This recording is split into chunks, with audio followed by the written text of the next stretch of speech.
been so stuck in my head that I forget just about everything my therapist said. Maybe I'm self-helpless. Hey everyone, welcome to Self-Helpless, where science, spirituality, and sustainability are brunch buddies. I'm Delaney Fisher, and details about today's topic can be found in the episode description. Returning listeners, if an episode of Self-Helpless has supported you in some way, a quick 5-star rating or review, if you haven't left one already, honestly keeps this indie podcast alive amidst the big old budget behemoths out there. So thank you for feeding the algorithm a little treat for me.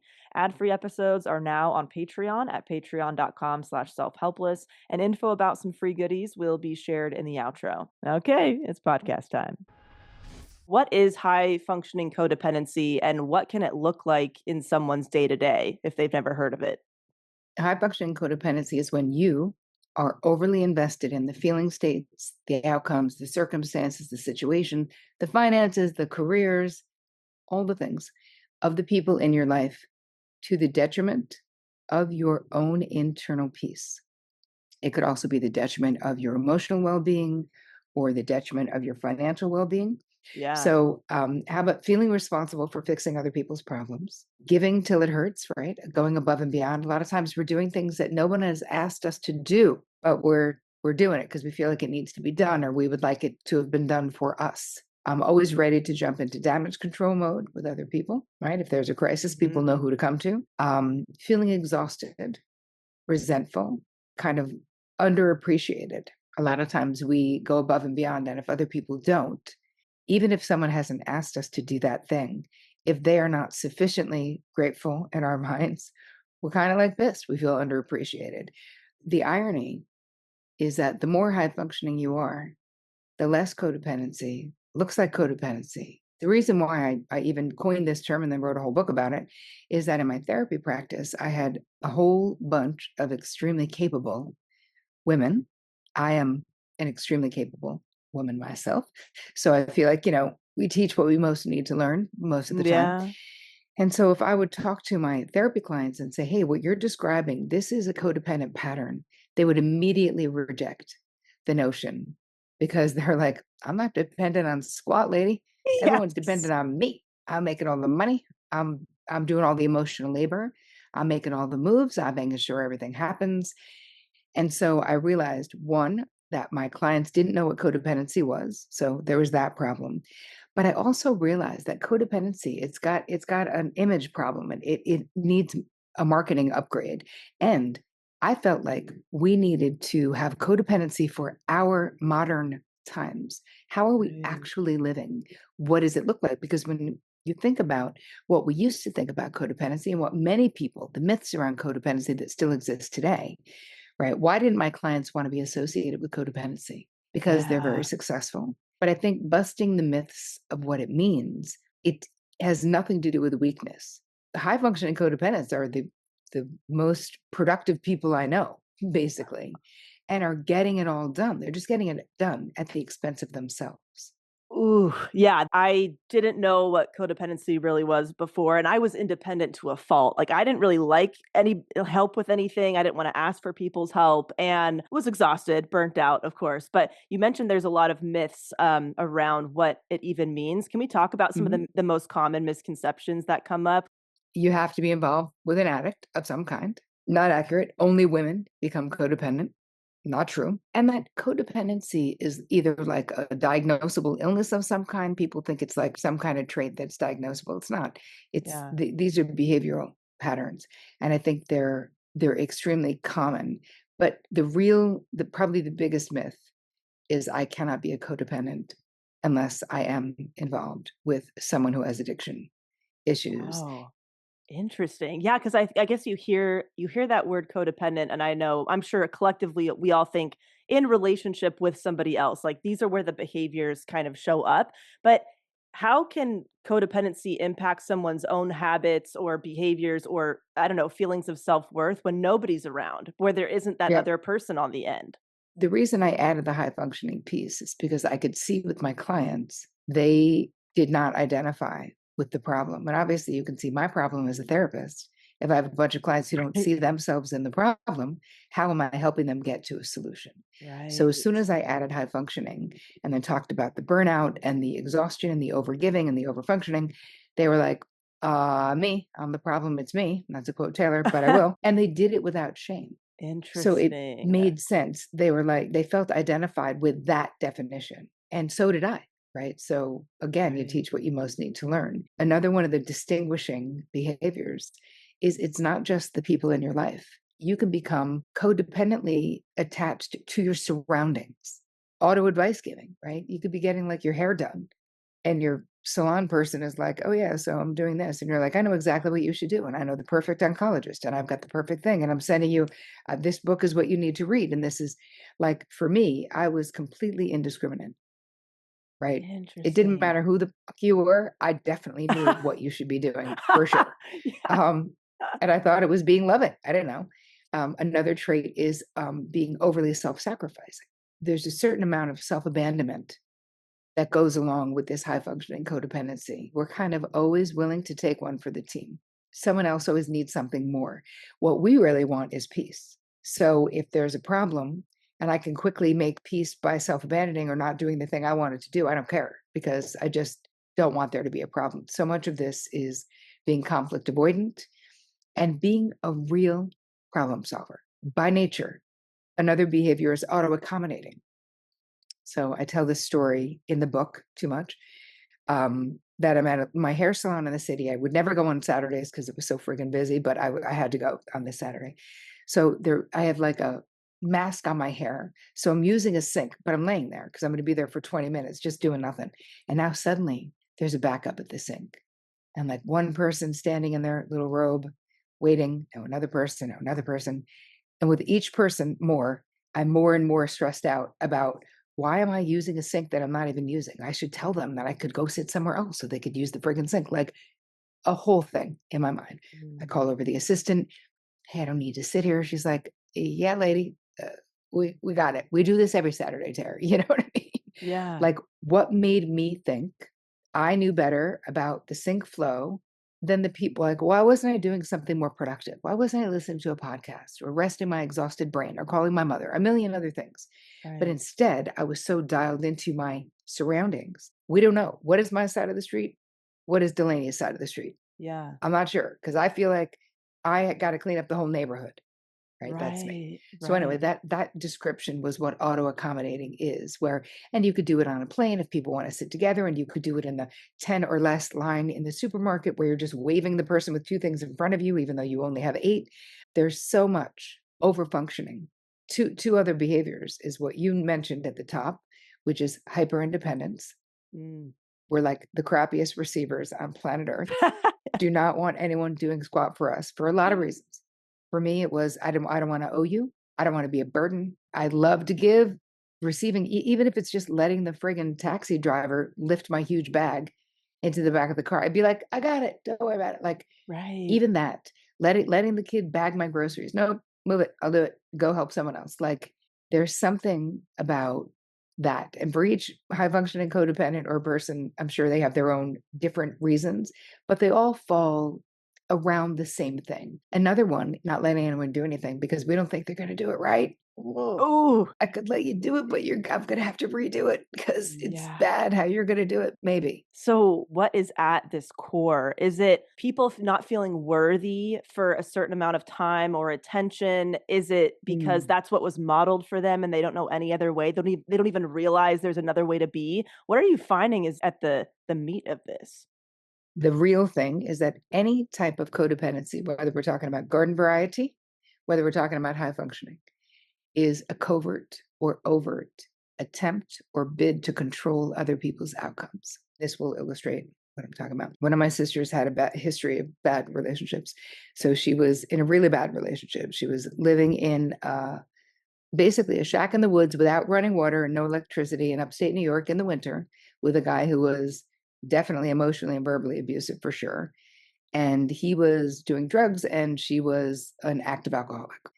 That's just a nightmare for a high functioning codependent because you're Right. like, must figure out how to get her out of there no matter what. So I tried for a long time to get her out.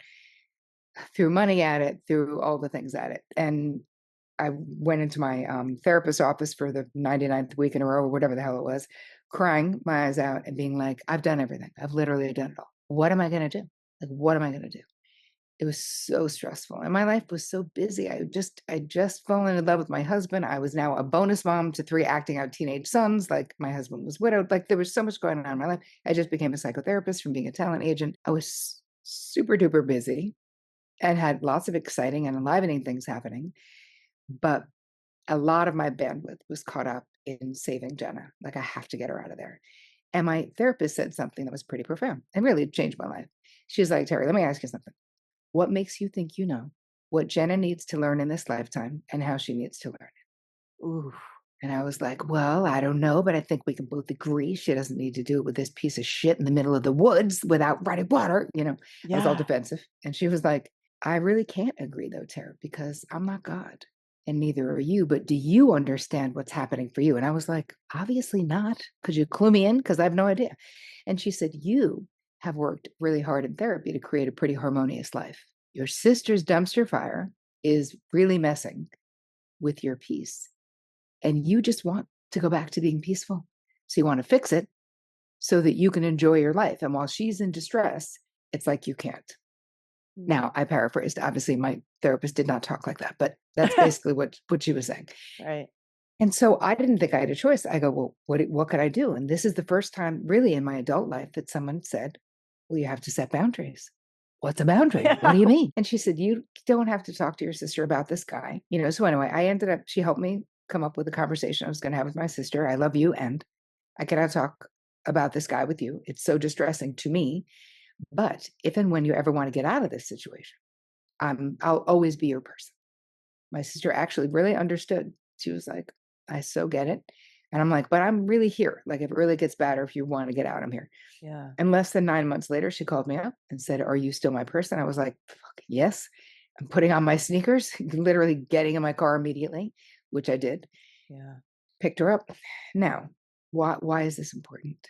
What happened was, by me not being a high functioning codependent and controlling everything and having her babyest sister, right? I have 3 older sisters, be the hero of her story.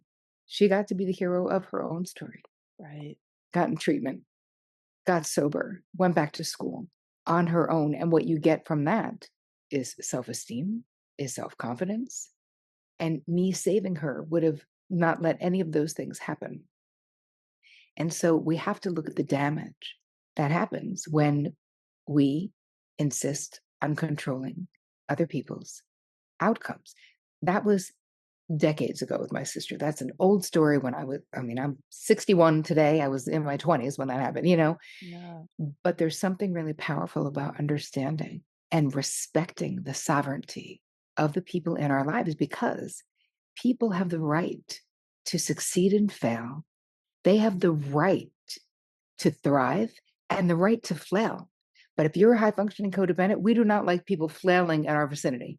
I would like you to stop flailing, get it together. This is exactly what you need to do. Why is that? Because we are so uncomfortable with the other person's distress. We don't like things to be messy. And this comes out in all kinds of ways. Another one of the qualities or traits or behaviors is anticipatory planning, where Oh. it's like, you're going to be with that difficult uncle. These two hate each other. So what my one sister is going to now be on Uncle Bobby detail. One sister's going to be on Uncle Jimmy detail. Put them on opposite ends of the table. Make sure you have the booze they both drink. Like this is a real story of me and of extended family.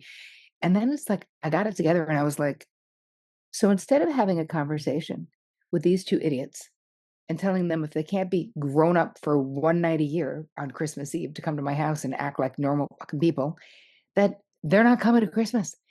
Yeah. Instead, it's like I would rather be like the marionette puppeteer person with all of this control, all of this illusion of control, desire to control, because there's such a fear of having the confrontation.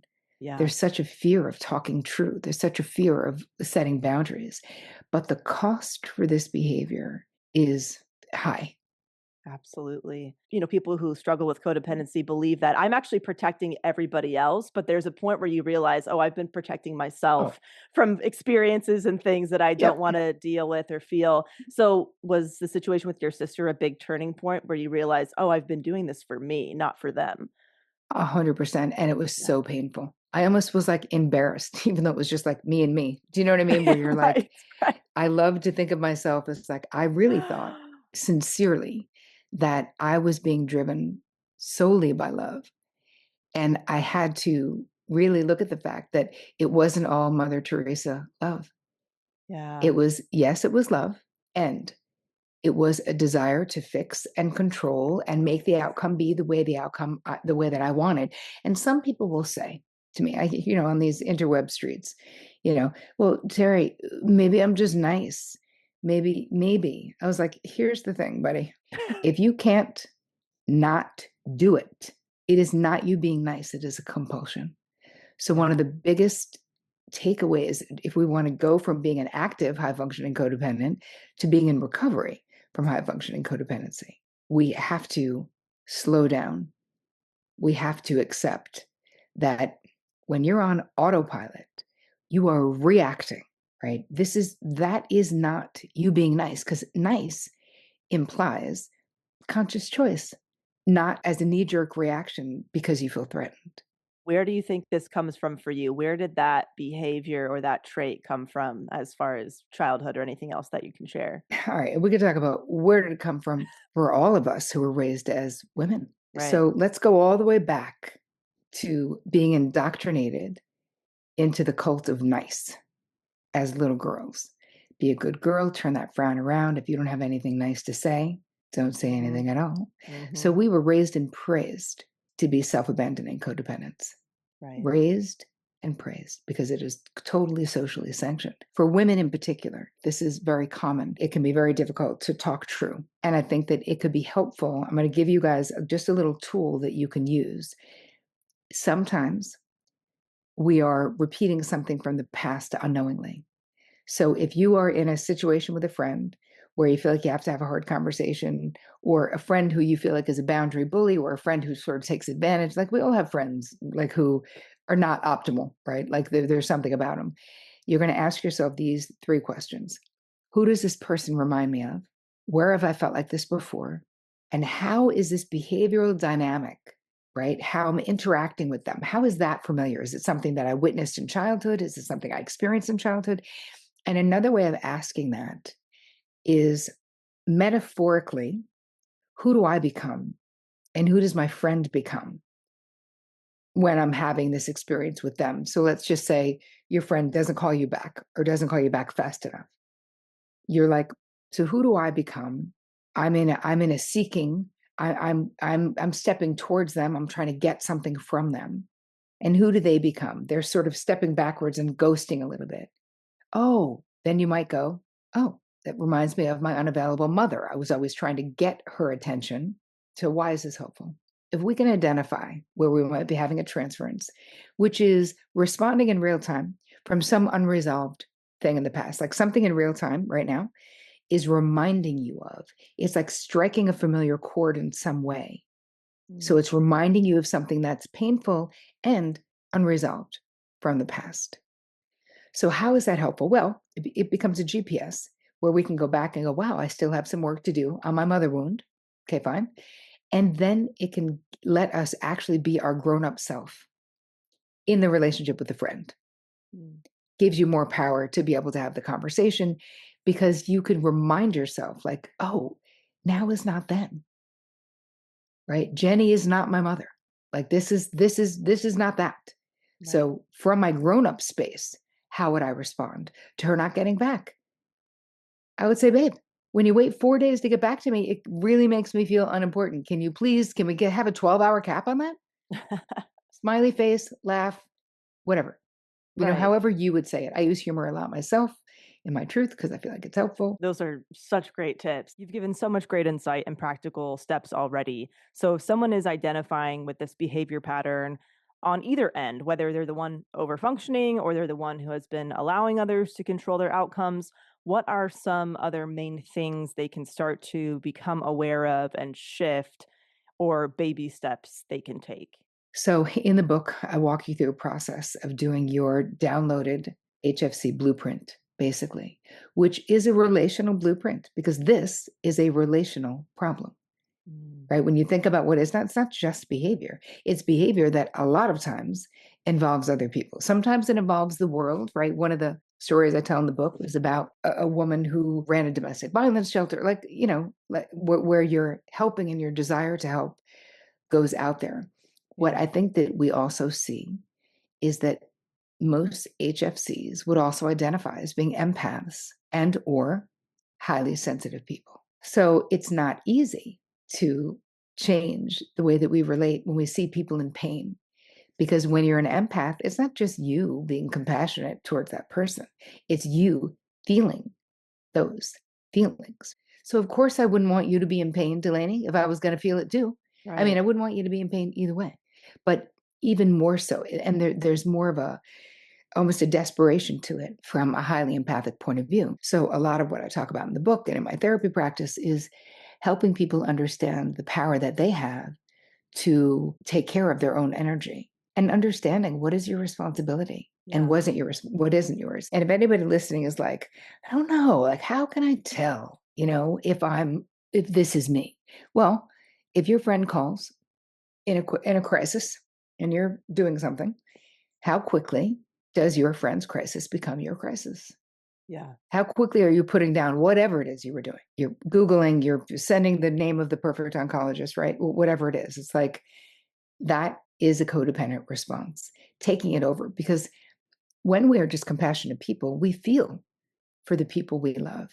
When you're a high functioning codependent, you feel responsible for fixing the people you love. You feel responsible for their feeling states. Someone comes home in a bad mood. You may not say anything about it, but you're quick to maybe I'll make them their favorite drink, or maybe I could do something special for them they would not be in a bad mood anymore, right? Yeah. Rather than just allowing it. And my takeaway from all the work that I've done for I've been doing this for almost 3 decades, is that the biggest flex when it comes to love is not fixing people's problems.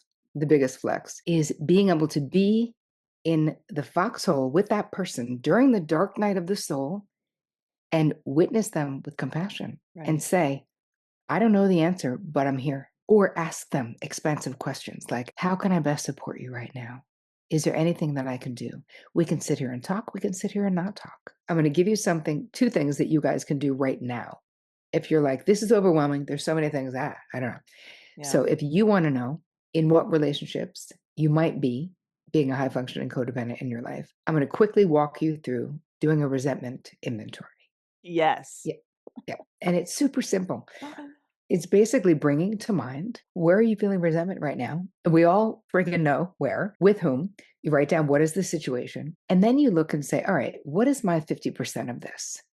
Meaning, even if the other person is being a total jerk, your 50% might be just not saying anything to them, just going along with it or acting like it didn't happen. Um, and that's when you can decide, what would my next right action be?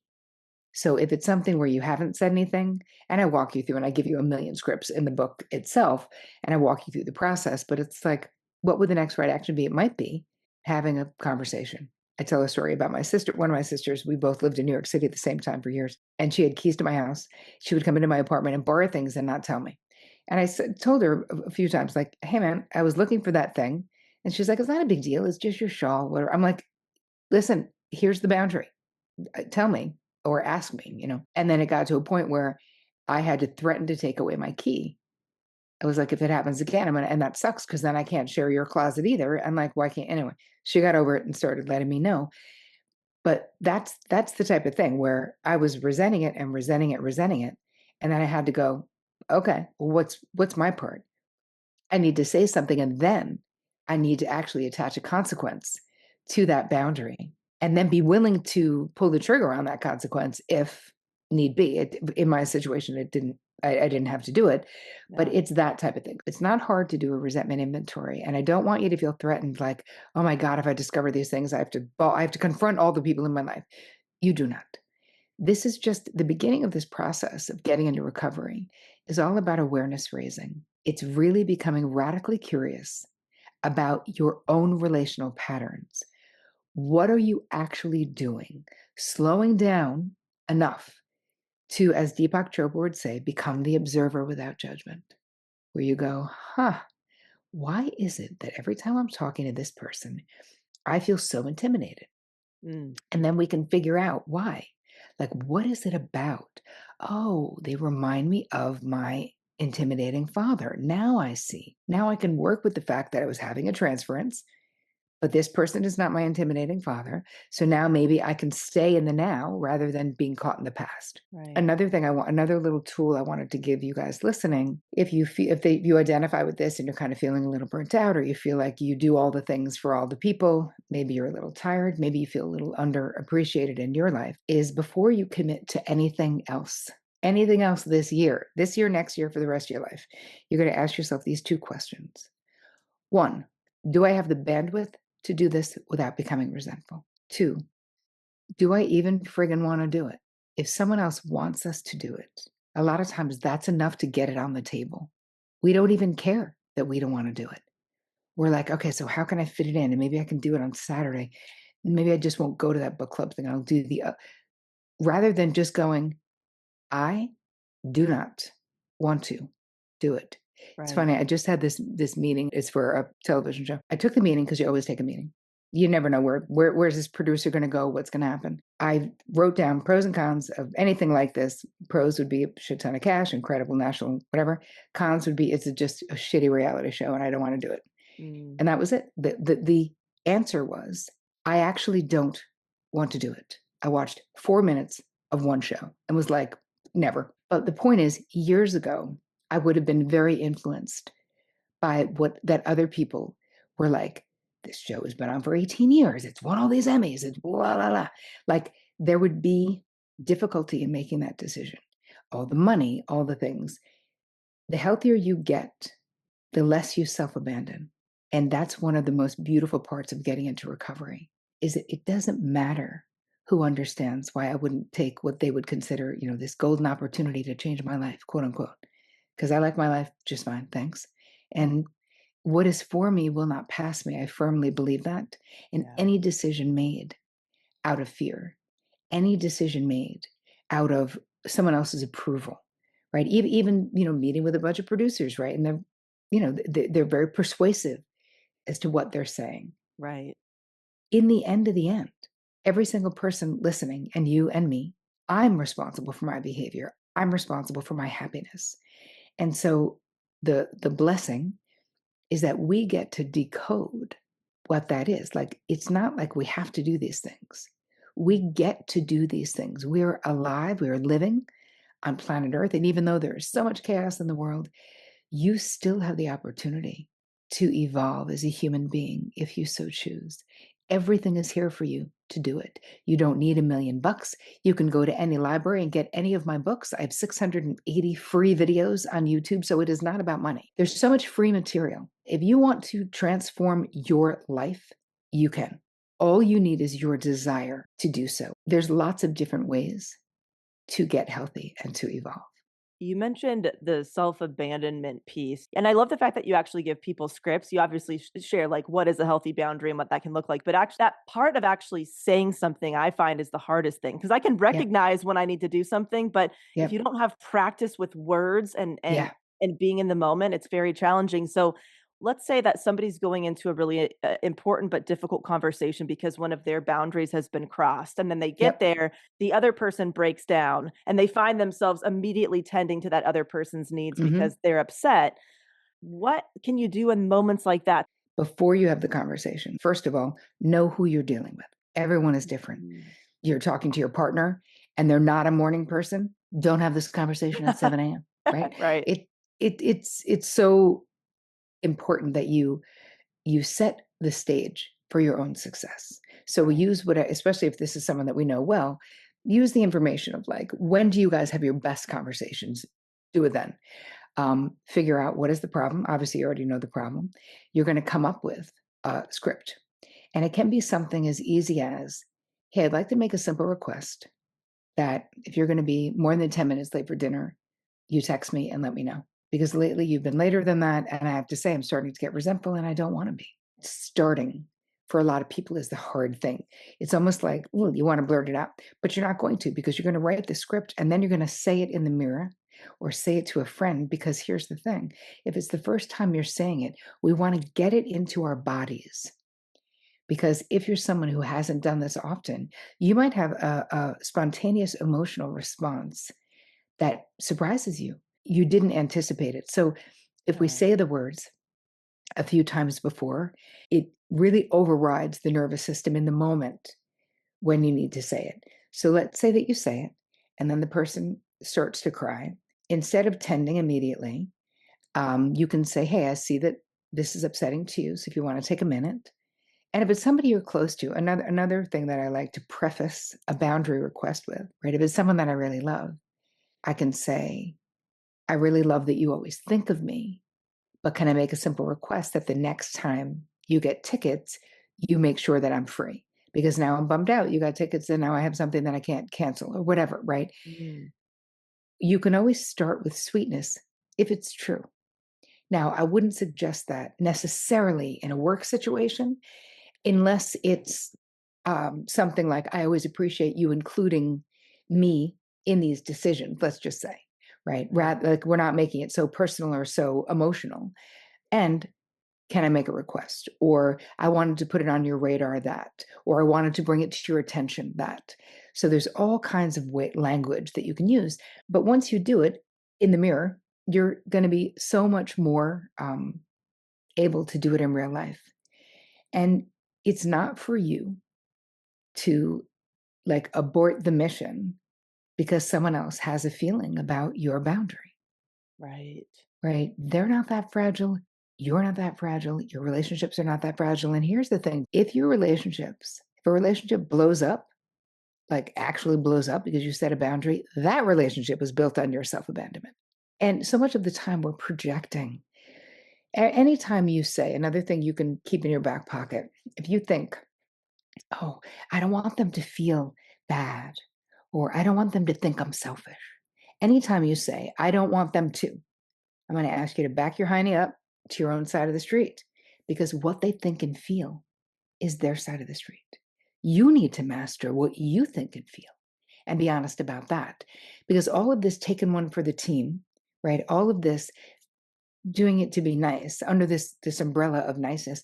Well, I didn't want them to feel bad. When you say yes, when you want to say no, you are not being nice. You are giving people corrupted data about your preferences, your desires, your limits, and your deal breakers. Yeah. You do that long enough, you will have an existential crisis of loneliness because nobody will know you.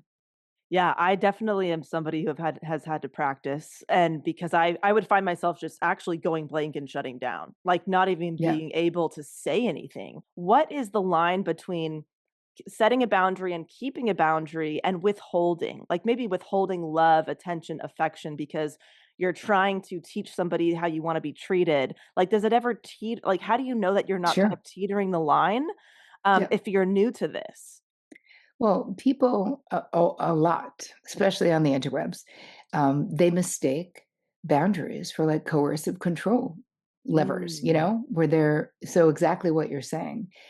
If you're talking, right, if you make the request, because here's the thing, all boundaries can be set with love. And right. even if the person doesn't like it, you can still be loving. You can still say, hey, I can see you're struggling with this, and I can respect that. I love you. Trust me, it would be easier for me to say nothing, but that's not better for us.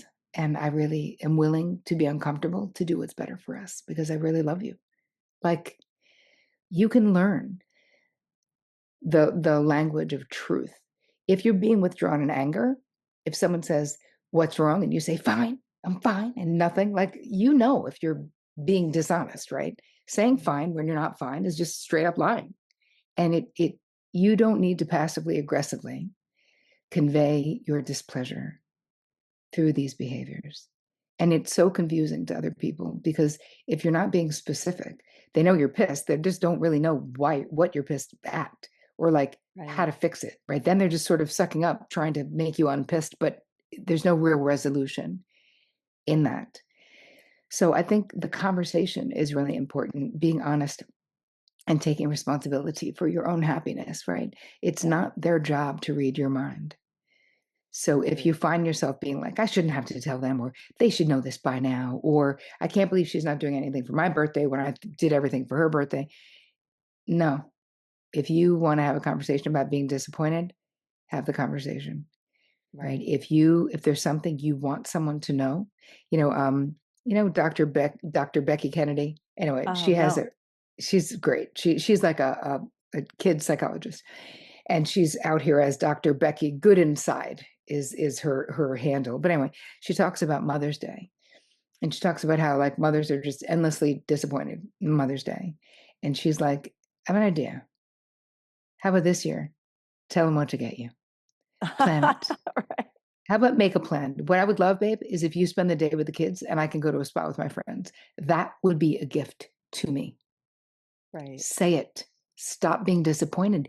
Take responsibility for getting your own needs met.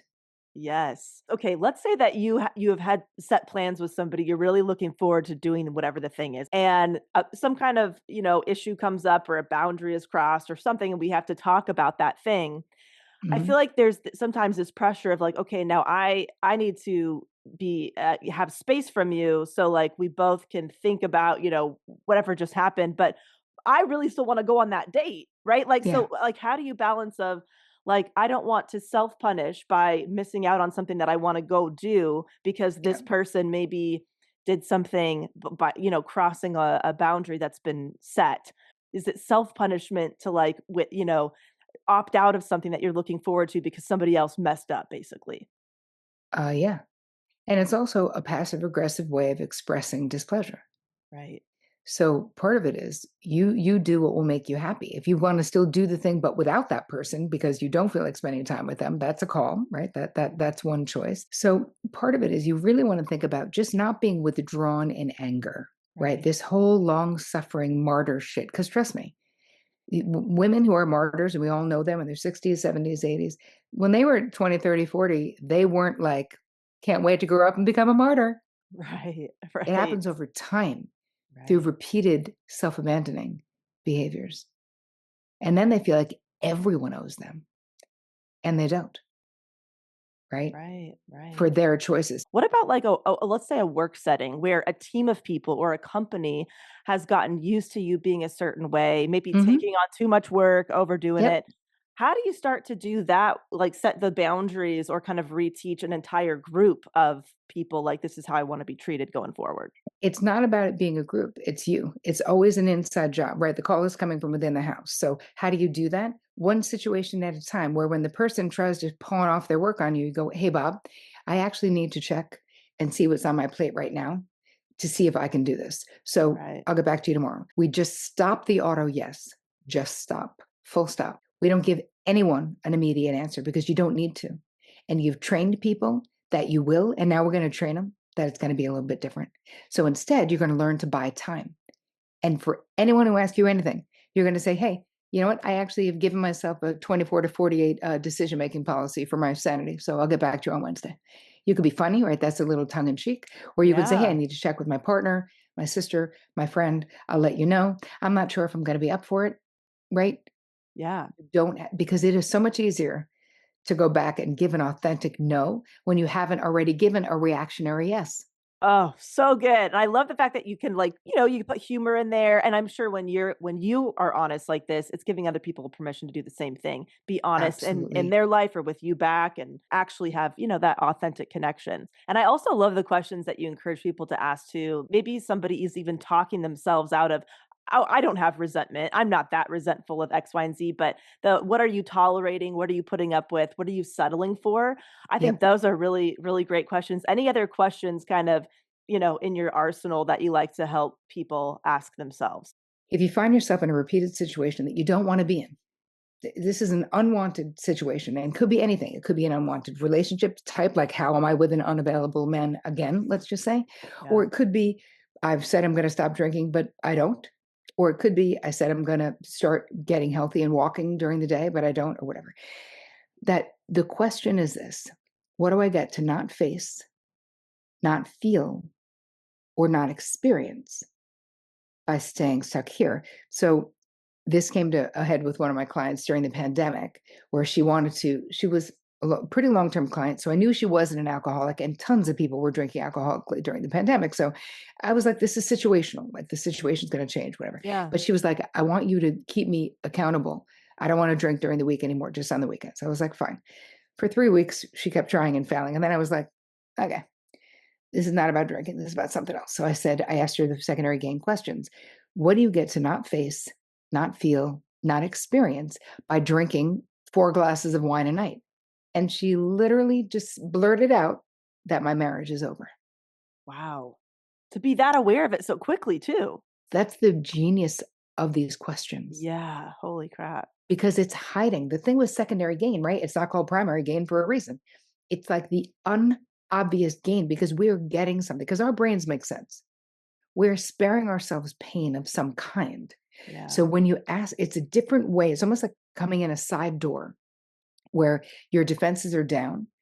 And she just blurted out that my marriage is over. And I was like, oh, so I guess we should be talking about your marriage, not your drinking, Terri, thank you so much. I could talk to you forever. Is there anything else that we didn't cover that you think is especially important for somebody to know tuning in right now? And then where can people find you, your work, your books, all the good stuff? You can change your life. So instead of being like, why not me of things, think about it there's no reason why not you. Of course you. So no, it isn't like you missed the memo and everyone else got it. You just have to be willing to do the work.